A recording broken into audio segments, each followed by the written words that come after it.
This person is exactly in the right spot. Number 10. Defensive lineman Bryon Murphy, and it's funny that Shield unknowingly just mentioned him 3 or 4 times as being one of the guys that could take that leap and become one of those dominant kinds of players that completely change the trajectory of what this team and specifically what this defense is capable of. He was a number 16 pick in the draft, but I'm not sure that tells the whole story because if you remember, he was the second defensive player taken in that draft because so many quarterbacks and so many offensive guys went ahead of him. He was the second best defensive player taken in that draft. And last year was good. He was good.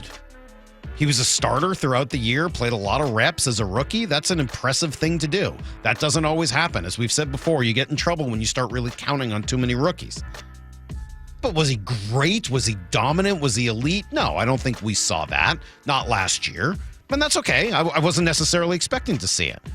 But I think in year 2, you really want to see some of that start to take shape, some of that understanding of the game, some of those moments where he really takes over and dominates and becomes a problem, especially given the amount of focus that Leonard Williams and even Jaron Reed take on either side of him. Like, this is an opportunity for him with a pretty good defensive line room to show that he is one of these great players in the game, a top half of the first round pick and a guy that probably could have gone even higher than that. Here was Mike McDonald talking about year 2 for the big D tackle. The thing about Bryon that we have to remember was this guy was having a tremendous training camp last year. And then going into, I think it was might have been the Miami or the New England game is when he got hurt again. And that's a tough thing to come back through, and play at a high level at the end of your rookie year. So still played at a high level, I thought, throughout the season, but you felt a kind of a different level that he's able to get to, and that's what gave us confidence of what he can become. And I think he's doing that again, and probably even to another level. Being here in the offseason, I think was really helpful for him. I think he'd say that. And then I think it's evident how hard he worked this summer, coming back in really good shape, and he's really becoming the player that we expected him, had a vision for him. So we got to go make it happen now. But I mean, there's some times where if you leave this guy singled in the run game or pass game, he's been winning those battles. So that's been really good to see. Yeah, he needs to do that, right? He's got to be a guy who commands double teams because you want that situation where, all right, pick your poison. You want to double team him. You want to double team Big Cat. Like, how do you handle it there? And then, look, I think he can stop the run with that body type and his ability, Brock, to just stop people and not get moved. Mm-hmm. Can he get to the passer? Can he affect the passing game? Mike McDonald thinks he can. Create more pass rush opportunities for our defense, and he'll be right there. I mean, not to be a smart aleck, but we have to play better on early downs to create those situations. We got to play better complementary football, to play with the lead more. All those things as a football team where we can force teams to drop back, and when we know they're gonna pass. So, but Murph will earn those roles. However it shakes out with Leo and Jay Reed and all the rushers, however we can, put it together. We have a vision for him, but as a football team, we got to create more of those opportunities for everybody. So I'm going to remember that phrase right at the end. We have a vision for him. I was thinking about that. All right, what is the vision for Bryon Murphy? I think that's why he's a top 10 most intriguing Seahawk. Yeah, I don't think he'll ever be a big sack guy. And maybe I'll be wrong on this, and we can play the tape back. Like Cal Raleigh hitting 50 home runs. He just never was in college. Well, I don't need that. I don't need him to. No, I don't need 12, 15 sacks. And I know you don't. And I don't think this team does. What they need are pressures. Yeah. What they need is him in the backfield. What they need is him disrupting, not just anchoring and holding a double team, which he can do. As you mentioned, that size, he is so stout. He's a fire hydrant. I mean, he is so low to the ground. And that hamstring injury was a big deal. It's super unfortunate for him. It really did cut off a lot of his steam and momentum. At this time last year, Salk, remember what we were watching? We were watching Brian Baldinger breakdowns on Bryon Murphy. We were watching Chris Long and his buddies there with breakdowns of Bryon Murphy like this dude now. I mean, he's doing things here his rookie preseason you just don't see. And then, that injury really did stall out, I think, some of that juice. So he's got to be available. I love the haircut. I love the mentality this preseason. I love the availability all offseason and preseason long. And you need to see 91 in the backfield. You don't need to see 10, 12, 15 sacks. It's unrealistic. But you need him to be just a constant menace. And I would say that the numbers need to be better than last year. I mean, we could talk about how we did last year. I'm not looking for 12 sacks, but I need more than half a sack. Yes. I mean, like, I think he should be a 4 to 6, maybe 7 sack guy, where he gets to the quarterback and picks things up, and when guys get funneled back in, he picks up. Like, I'd like to see more than half a sack. And in terms of tackles for loss, Brock, 2 on the year. Yeah, I think I'd like to see that number be a lot higher as well. That number could be in double digits, certainly. So I think there's opportunity ahead of Bryon Murphy, but he's a uniquely talented dude, and that's why he was taken in the first half of the first round. Make sure we ask G on Friday. I know he is so close to Brandon Mebane, and he's on his Reset podcast quite a bit, because to me, I mean, he is like measurables, explosive fiber, strength, all of that more than Mebane was. Why Mebane was, I think, a third rounder, and this guy was the 16th pick and the second defensive player taken, because it's just superhuman kind of strength. But wouldn't you like to see like a Mebane kind of impact? Mebane just constantly felt like he reasserted the line of scrimmage, constantly played in the other team's backfield. Yep. Would love to see Murphy do that, and Mebane would be a pretty good, I think a pretty good, achievable kind of guy to measure up with. He's a really good player, man. I love me some Brandon Mebane. That is the 10th most intriguing Seahawk, Bryon Murphy. Number 9. Tight end, Elijah Arroyo. A guy that when he was drafted, I was not necessarily sold on that being the right pick for them there. But as I've gotten a chance to watch him, read about him, hear people talk about him, all of the above, I'm starting to believe he's got the ability to be a game changer and an offense changer and a tone changer for this team. I don't know whether it's going to happen in year one. As you know, I'm always a little skeptical of rookies and counting on them to do too much. So I'm glad that he's listed as the number 2 tight end and that a guy like Eric Saubert is here. He's not a most intriguing type of Seahawk player, but he's a good, solid veteran who knows how to block and knows how to play the position and is built like a legit tight end. I mean, like all of the above. But the nice thing about Arroyo is that he has some skills that no one else in that room does. He's just faster. He's just a better receiver.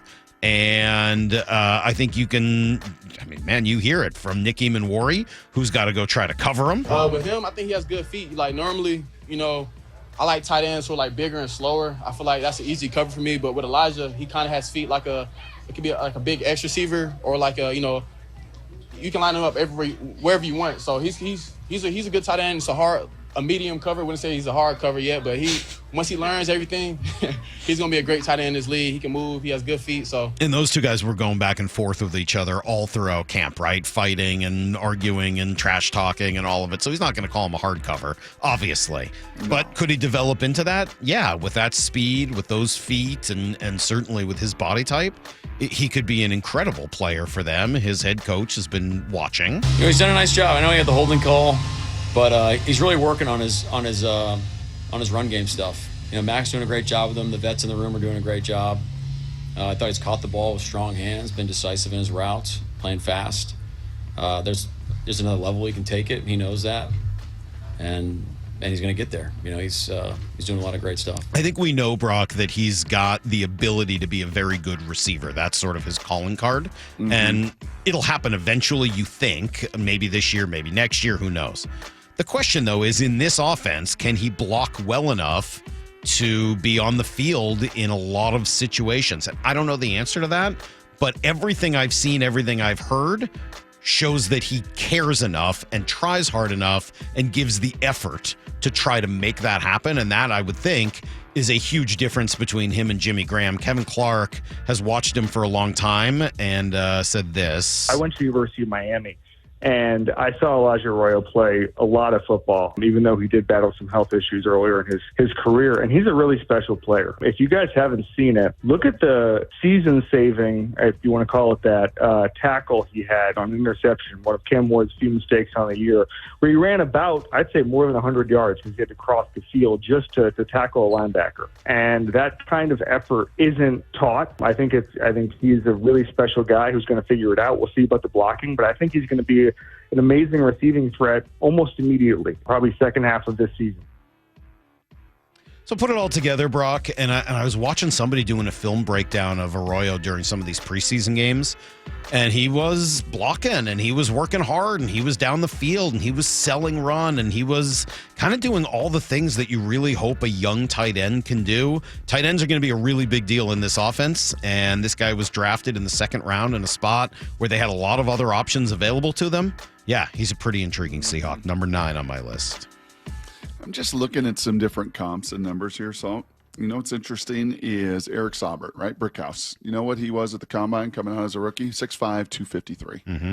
And just a run blocker, right? As Daniel Jeremiah has told us, when he evaluates now, there's really this Gronk silo, and then there's this Kelsey silo. And, are you in that mode or are you in that mode? And Saubert's certainly in that Gronk mode, but it's 6'5", 253. Do you know what Arroyo was at the combine? 6'5", 250. I mean, he is a big guy. You kind of look at him, and he kind of looks like a 6'3", 230 kind of movement guy. And then whoa, he's actually 6'5", 250 moving that way. But can move like that, yeah. I mean, that's why he's a second-round pick, and Eric Saubert was what? Right.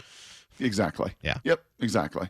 Travis Kelce, by the way, 6'5", 255, coming out of school, 33.5-inch arms. Arroyo, 6'3", 6'5", 250, 33-inch arms. Very similar frame. And when I listen to McDonald there, you know what I hear? Because I've seen some of this, and I've watched some of the clips on the other side of it. Is there enough urgency? Mm-hmm. Right? That's, I think, the hardest thing for these rookies to learn is every play, not just the technique and run blocking, and there is, and the 1-2 and run blocking, which there has to be, but just every play. Do you understand? There is never, in college, guess what? You can coast. Right, you via the competition, via the moment. A lot of these spread systems too. They literally, Salk, at times will go like this to one side, Steph Curry to one side of the line of scrimmage. Just go to sleep. I'm not even looking at you. Just take a break. Because I'm the whole read, and the progression, and everything else in this tempo system is going to be the other side. That's not the NFL. The NFL is every single play, and you don't know what any individual play could be the one that defines the outcome of the game. Because there's only about 60 of them, and typically you look to 4, 5, 6 plays a game as being the biggest difference. Number 8.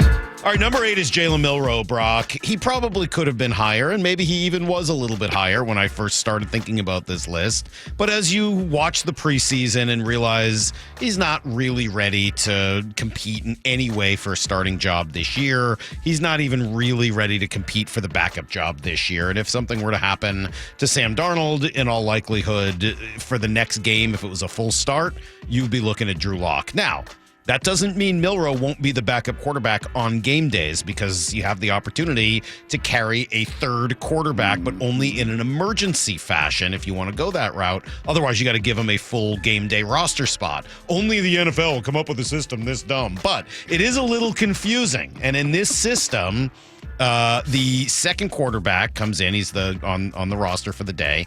Once the third quarterback comes in, though, the emergency quarterback, no one else can play quarterback that day. The other two are officially out for the rest of the game. It is kind of a weird, complicated system. And because of that, I think they'll want Milroe to be the game day backup, because they're going to have some packages built in for him to play right away. Yeah, of course. I mean, first of all, he needs reps, as does Drew. And, we're going to have plays for Jalen and game plans, and he's going to rep those are the ones. However we build the package for him going into games, he needs those reps and walkthrough and full speed. So that's going to be important. How we do it, who gets how many reps, all that. I mean, obviously, Sam, it starts with how many reps he needs to get ready, and then we kind of work off from there. All right, so forgetting about the rep part of that conversation, because that's a separate issue, I mean, that sure sounds to me like there's going to be packages built for him in every game, or at least in some games. And in those games, he's got to be the backup, not the emergency quarterback, or else no one else can play afterwards. So I thought that was very telling. And we debated Brock a little bit after the ball security issues that he had, especially the one on the quarterback sneak, short yardage. Hey, can you trust him? Well, it sounds like Mike McDonald does. And I'm glad. I'd like to see some of that. I would like to see him on the field at times this year, gadgets, short yardage, whatever, and find ways to take advantage of something he has that no one else has, which is just an incredible ability to flat out run. That's why he's so intriguing. It's not that he's an incredible thrower of the football. It's that he can do something very few can. He can really run with the football. And I think in this comp, Ross Tucker explains why that's so fascinating or even intriguing. To me, there's a lot of similarities between Milroe and Jalen Hurts. I think the difference is that Milroe is definitely faster and more explosive as a runner, and he definitely has a stronger arm. Now, Hurts is like a 10 out of 10 intangible guy, so I don't know Milroe well enough to know that he's that. Yeah, and we're going to find out. I mean, we haven't seen anything in the preseason to show us that he's ready or that those intangibles have jumped off the charts early, but he's intriguing because of the long-term potential when you've got a guy with a skill set like that, if you can find a way to develop it. And there were times during the preseason, and especially during practices, where you saw glimpses of it. Not consistently, but in spurts. And I think Mike McDonald, after going back and watching the film of the game on Saturday where he started and played the whole game, and was it great? No. Were the fumbles problematic? Absolutely. But I guess there were some positives in there as well. You know, I thought there was a lot of good stuff. I mean, he made some really good throws on time, went through his progressions. You know, there's some we go back to the ball. I mean, I think that's pretty obvious leaving the field, but I thought the guy made some really cool plays throughout the game, stuff that we can build on moving forward. So, yeah, of course, you know, there's things that we want to get better at and put up more points and all that type of stuff, but definitely a good foundation to move forward. So put it all together, Brock, and it doesn't sound like this is going to be a year where he is going to even compete or challenge in any way to be on the field regularly. Okay, That's probably what bumps him a little bit lower on this chart than he might have been if that was a possibility or he'd really shown something in the preseason to make us think that that could be a reality at one point. But he's still on the list and still in the top 10 because there's very few people like him. And let's face it, he's the first quarterback John's drafted in forever. And he did it in the third round. Not too different from where he drafted Russell Wilson. So he's very, very intriguing to me. I would have liked to have had him a little bit higher, but in reflecting and trying to like really look at the way this team's going to be this year and the way our conversations are going to go, number 8 feels about right for Jalen Milroe. A couple things. Number one of the tertiary benefits of him and that running ability and packages that you could put together is all of the time your opponent's got to spend on that. The Robert Saleh's got to spend some time over the next 10, 11 days going, okay, well, we saw the tush push with Jalen. Well, what if we see a wildcat? Well, what if we see him in some of these different situations? Now the time I've got to spend repping and planning and making sure we've got something in place to handle that's a benefit, number one. Number two, it really is Jalen Hurts. I think that's the comp. The more that I think about it and listen to it and talk to people, because when Jalen left Oklahoma, Salk, I guarantee you there were coaches even on that staff that were like, I don't know, he just doesn't see it, right? You know, didn't play the game the way that Kyler Murray and every other guy that Lincoln had in his systems, Baker Mayfield, that won Heisman trophies and were so productive and could throw the ball all over the field. That wasn't Jalen. They turned into a 70% run team with Jalen Hurts because that's what he could do in his time there in Oklahoma the best. I was chatting, I told you, I jumped on a podcast down in Birmingham with some college football people, and they know Jalen. They've watched him for 4 years down there. And they're like, yeah, I got to say, man, my phone was blown up and we were all texting, watching him play Saturday. Like, that's what we expected to see. He's going to have a real hard time being an NFL, difference-making quarterback. Athletic? Absolutely. Playmaker? Sure. But a refined, play the game as Jalen Hurts has developed to be able to do and be a Super Bowl MVP champion, I think that's probably the better comp than just about anybody else in the league right now. Number 7. We've barely talked about this guy, which is amazing because he is truly the number 7 most intriguing guy on this team and one of the best players on this team. And yet, I don't feel like we've spent a lot of time on Devon Witherpsoon this year. We talk a little bit about how loud he is and how much he's talking when he's out on the practice field. And maybe because you just don't really see or feel all of his impact until the game really becomes full contact and you see what he does and how many different positions he plays and when he's coming off the edge on a blitz versus when he finds himself in coverage and does he go inside, does he go outside? But all of the versatility is a huge part of what makes him intriguing, and the way a guy like Mike Macdonald uses him and deploys him, I think will be even more fascinating in year 2 and more, I think he should have more versatility than he did even in year 1.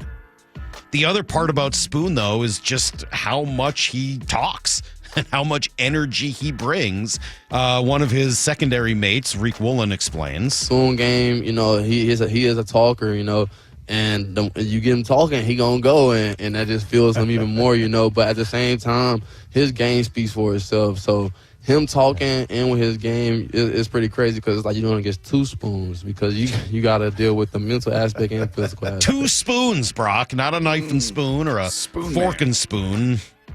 Double spoons because of the talking and then also what he does with his game.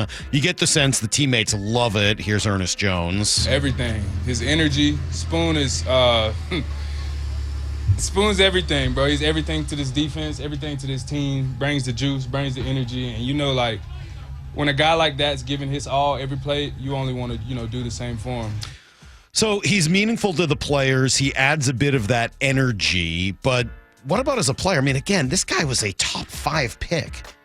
As much as we talk about him as a player, like when you get picked in the top 5, you have to be one of the best players on the team. You have to be the guy that stirs the drink. You have to be the player, and that's hard to do from the nickel corner position. It's hard to do from any place in the secondary. You've got to affect plays all the time in order to make it worthwhile to have drafted you where they did. Well, Mike Macdonald would tell you he's absolutely worth that because of what he does. Is he the best pound-for-pound defender in football? That's where my money's at. Like I said, after the game, when you have guys on your team like that play absolute to the wall every time, we talk about shocking effort. He plays with shocking effort. You turn the tape, you are shocked when you watch Spoon play.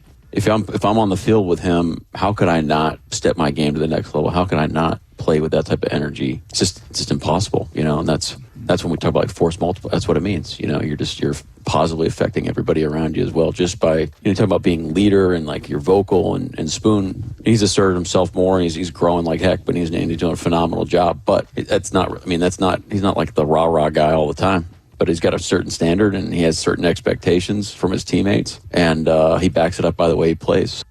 Yeah, there's no doubt that that he is the force multiplier, and he is probably, in a quiet moment, Mike Macdonald would say, his favorite player on this defense. But you got to go out and make the defense, elite. And in order to justify that pick, that's why, to me, he's still an intriguing player as opposed to one that I think we know who he is. Because can you continue to grow into making that impact? You got to be an impactful player. And John Gruden thinks he can do that. I'd like to meet this Witherspoon guy. He reminds me of Hall of Famer Rondé Barber that we had in Tampa. He is a savage. This is an excellent football player. He loves the briar patch, I call it, from tight end to tight end. Most defensive backs don't like going in there.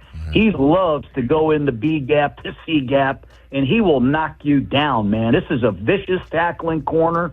He's got some coverage ability. I just think this guy's got a huge upside, and I expect him to be blitzed more. I think Coach McDonald's going to have a lot for this young cornerback to do. I love his playing style, and he is the kind of guy we could win a championship with, no doubt. Are we going to be talking a lot about him this year, Brock? Well, what's most intriguing about all of this, Salk, is I'm taking a lot of notes down. Maybe more notes in this segment than I have in any of your most intriguing players. Because frankly, I don't know where he is going to play the most. Mm-hmm. Last year, he played nickel the most. Right? Last year, he was right inside there, and it was Reek, and it was Job, and it was pretty clear.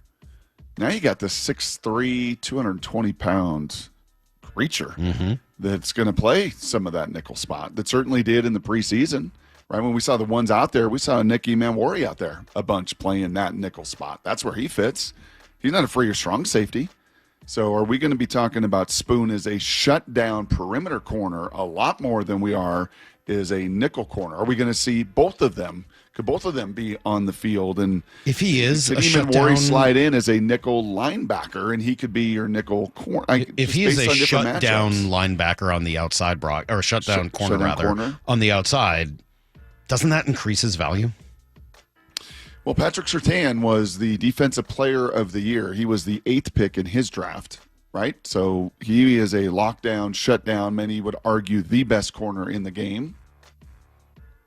And you got top 10 value from that, and you got a defensive player of the year. So hard to do. I think most vote against a corner being getting that kind of an award. And if it's going to happen, then Spoon's got to get and take the ball away. Period. End of story. Whether he's a nickel, whether he's a corner, he has got to find a way to be a force multiplier of taking the football. That's away. A really good point. I would agree with that 100%. That really sums it all up. And I think that's what I meant by saying impact. I know he can tackle. I know he can blitz. Can you sack fumble? Can you come up with a pick? Can you do things that change the game with TFLs and even more so with legitimate taking the ball away skills? You do that and you absolutely earn being the number 5 overall pick. I think you're right, Brock. That's probably the best way to judge him when the season is done. That is the number 7 most intriguing Seahawk. Tomorrow we'll do number 6.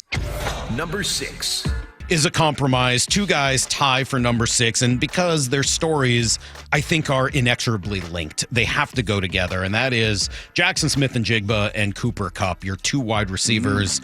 To me, are together the number 6 most intriguing Seahawk. How many times have we talked about what this offense will look like and whether or not these 2 guys are up for the challenge of playing not a position that's foreign to them, but a role that might not be what they're best suited for in an ideal world. And, they're good. They're really good players. They're both really good, productive wide receivers, but they both share some similar skills that aren't necessarily your, platonic form of a number 1 wideout. Benjamin Solak, who I just mentioned, was talking about that challenge for Jackson this year. He can be a wide receiver 1 in the sense that he can be your primary target getter. He can have those 12 catch games. He can beat man coverage. He can win in the red zone. Is JSN ever going to be that paragon that comes to our mind, that image we conjure up of Calvin Johnson and Andre Johnson? I don't know why I'm stuck on the Johnsons, but the Justin Jeffersons, these bigger guys who win on the outside down the field. It's just not where his bread is buttered. And so you need an OC who's willing to work around that. But if you're asking me, man, can JSN be the leading target getter on one of the 10 best passing games in football? Can he be a 120 reception, 1,300 yard player? Yeah, he absolutely can be. I think he sums it up perfectly, right? He's absolutely a number 1 receiver in terms of the ability to make a ton of catches and put up the numbers, but in a different role than maybe we're accustomed to, or a different form than maybe we're accustomed to. So, yeah, look, as I said earlier, Brock, I don't know whether this team is going to major in an ability to come back from, 3rd and long, 2nd and long, big explosive plays down the field with the passing game. They just don't seem to be built that way. But these 2 guys are going to have to step up and really, as much as I love running the ball, you can't not throw it. This isn't actually the Stone Ages. You've got to use the 2 in combination with each other. Bill Barnwell says actually Cooper Kupp is like the key here. There's upside there, right? Cooper Kupp was a true number 1 upper echelon elite of elite receiver as recently as 2 years ago. It's not like he's that far removed from that point of his career, but he's been injured pretty much nonstop or off and on, and I think it's hard to sort of gauge where he's at. I think when I'm trying to project this, I'm also looking at talent, but I'm also looking at the injuries. What are the chances that this guy's going to be healthy for 17 games, which is so tough? Yeah, if Cooper Kupp is a return, Brock, to what he was a couple of years ago, if Jackson Smith-Njigba continues to develop, they drafted this guy in the 1st round, and generally that's an opportunity to draft somebody who's a star, a number 1 type of wide receiver, the offense probably is going to be fine. And they'll probably, have some success off of the success of the running game. But there's no doubt that there are a lot of storylines and question marks about what this wide receiver room looks like, led by the 2 guys at the top, and whether or not they can have success in a role that maybe they're not ideally suited for. Yeah, I'd challenge Barnwell just a little bit because it was 21. That's a lifetime ago in football. That was the 145, 1947, and 16 touchdowns. That is insane. Since then, it's 79, 59, 67, 6, 5, 6. So as many touchdowns the last 3 years combined as that one season. The name that just continues to come to my mind and did last year with Daniel Jeremiah, and looking at his numbers, Salk, I think these are the numbers. If JSN is going to become the number 1 guy, it's Amon-Ra St. Brown. And you look at Amon-Ra St. Brown the last 2 years, 119, 1,500 yards, 10 touchdowns. 115, 1,200 yards, 12 touchdowns. JSN last year, 100, 1130, but just the 6 touchdowns. So he's got to get to double-digit touchdowns. I think that is doable. I think if there is any guy that fits in the old Cal Raleigh intrigue level of like, well, you know what you got. He's a really good player. But can he be like the best in the league kind of player? You're talking about a 1,500-yard, and those touchdowns got to get to the double-digit side. Well, there you go. That is number 6, Brock. The most intriguing Seahawks countdown will continue next week with 5 through 1, the top 5 next week.